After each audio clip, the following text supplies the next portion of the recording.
Hey guys, what's good? Hope everybody's doing well. And I just wanted to make a quick video about a watch that I've had for a while and I'm really enjoying. This is the Omega Aqua Terra. This is the latest version of the watch in 41 millimeters. Just a really nice watch.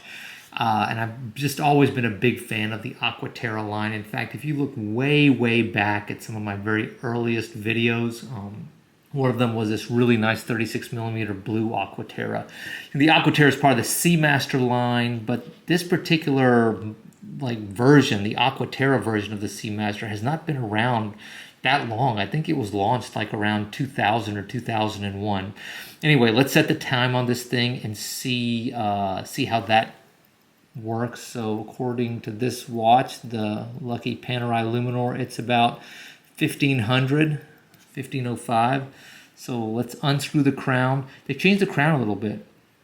You see how it's a little bit more, it sort of blossoms out almost. You see that? And so they've changed that around a little bit, and it's inset a little bit more into the case actually. There's no, and there never have been any, any crown protectors or crown guards here. So that's never been on the Aqua Terra line. So let me unscrew it. Screw down crown, of course. This beautiful watch has 150 meters water resistant. You can see the movement winding there. And so let's see. Let's get the date figured out first. So I know it's the 22nd. Look at how the hour hand moves. You see that? And this is how you set the date on this version of the watch.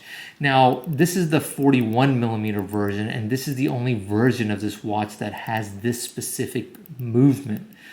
And so the other movement is more of a typical, you know what I mean? It's got the quick set date, whereas this technically doesn't have a quick set date, but it has a quick set hour hand. And I think that's kind of interesting. And so it's a big difference between the sizes of these watches. So you have to get the 41 millimeter version of the watch, the large or the full size version of the watch to get this movement. So as you can see, it takes a while to kind of get it where you want it to be. Let's see if the date sets forward and backwards. So it does set forward and backwards. That's kind of cool. It's very useful as you cross time zones, of course, And so the watch kind of has a GMT type functionality to it. Not exactly a GMT, but that functionality. So let's see here. So we'll set it up at about 21. And so now I'm at around noon. And so let's see, it's right at 1505. So then you pull out another position. It hacks the seconds hand. See what I can do? Then I just set the time exactly around 1505. Start it up, and I'm cool. So if I'm traveling and I need to, I'm an hour behind. You see, or an hour ahead, or 2 hours ahead. It's easy to do, and you can do that without losing your exact time. So I like it. I really prefer this movement in the larger size, and it's maybe a compelling reason beyond just the size difference to get the 41 versus the 38. But yeah, there you see it. I mean, a really pretty watch. So 41 millimeters in diameter.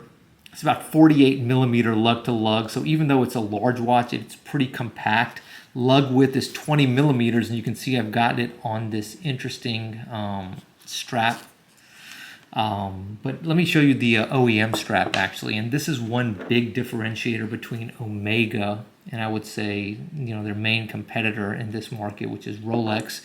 They give you a lot of strap options with Omega, don't they? So I bought this watch on this really nice, really well made rubber strap that comes on this really cool deployant.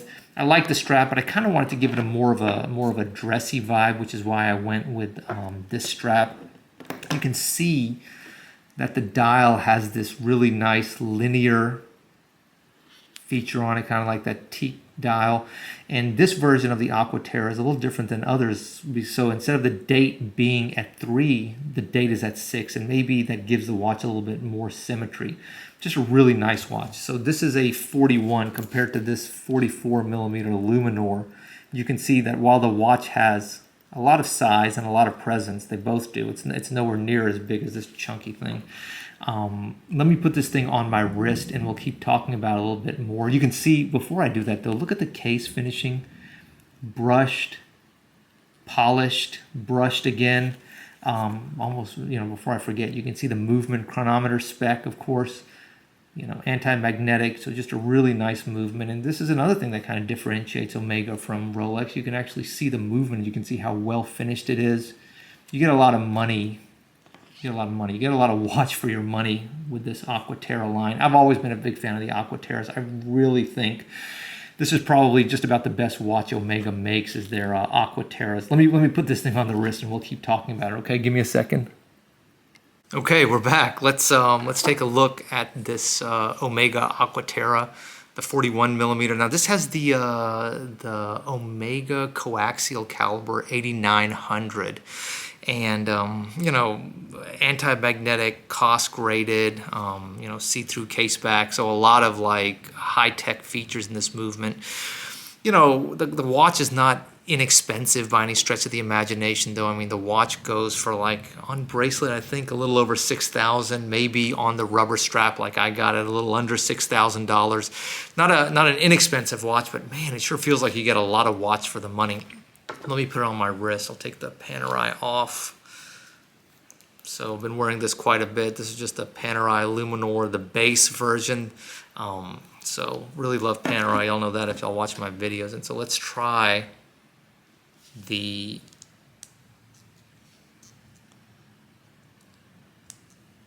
Omega on the wrist. If I can get this strap on. It's like Murphy's Law. It'll go on perfectly every time, right up until you're making a video. Then you'll never get it on. There it is. You see it on the wrist right there. So that's the Aqua Terra, the 41 millimeters, the latest Aqua Terra. So just a really, I don't know, just an easy watch to wear. You know what I mean? A really easy watch to own. The 20 millimeter lug width make it so that you can switch around straps. And like I said, that's a big advantage of Omega over, I would say, Rolex, is that they give you a lot of customization options for their watches. You can go on their website and you can buy like new straps and you can change around the look of the watch, and they make it really easy to do that. Rolex, not so much. I mean, you can't get like a Datejust with like a leather strap, not easily, not cheaply, definitely. They're doing a little bit better with it, I think, now that they've developed their rubber bracelet. I think it's called Everflex or something like that. But so they're doing a little bit better on Rolex, but certainly Omega is leading the way when it comes to just giving you options to customize your watch. On the topic of customization, you can get this watch in a lot of different styles. You can get it all gold, two-tone, all different dial colors, sizing too. They got the 38 and the 41. Remember, though, critically important, the movements are different between those two watches. The 38 has a more basic quick set date movement. The 41 has their more advanced movement with the quick set hour function. So that's maybe a reason for you to think about getting one instead of the other. Overall impressions of the watch are just like high quality, man. I mean, it's just like a good looking, high quality watch. Like I said, a little over $6,000 on the bracelet, a little under that probably on the rubber strap. But, I mean, on the secondary market, prices are still pretty strong on these. I would say I see these around maybe $4,500, $4,700, something like that. Fairly priced, I think, right there, below $5,000. I think that's the right price, and it's a good price for a watch of this quality. It's just excellently made. I mean, just like really well done, really pretty watch, and really easy to wear. And like I said, you can make it your own thing. I mean, if you're not into the bracelet, cool, man, get a strap.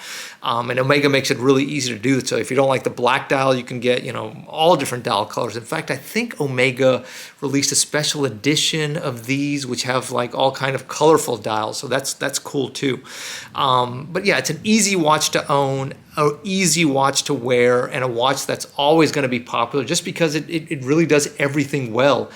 I mean, it's 41 millimeters, but it's a compact case. It's got 150 meters water resistance. It's got a Swiss automatic, you know, in-house caliber, and you're getting all of that for, you know, around or under $5,000 on the secondary market. I mean, there's no thing that's gonna necessarily beat that. You know, I've said this before, I'll say it again. You know, after owning a lot of watches, you know, this Omega Aqua Terra line, that's about all the Swiss-made automatic watch anybody really needs when it comes down to it. It just does everything so well, from sport to dress. It just really does it excellently. Of course, you know what's going to be coming up in the near future. You know, I'm going to compare this watch to the you know, to the ultimate, the Capo di Capi, the Rolex Datejust 41.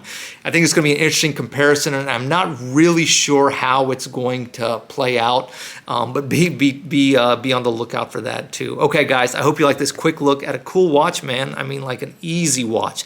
This is the Omega Aqua Terra 41, the latest, the greatest version of the watch. Highly recommend. Look, if you're looking for a single, really nice, high-quality Swiss watch that you can feel good about owning, that you're going to get mad respect for wherever you go and whoever's checking it out, definitely look at this, the Omega Aqua Terra. Guys, take care. God bless. Look forward to making some more content for y'all real soon. Take care. Bye.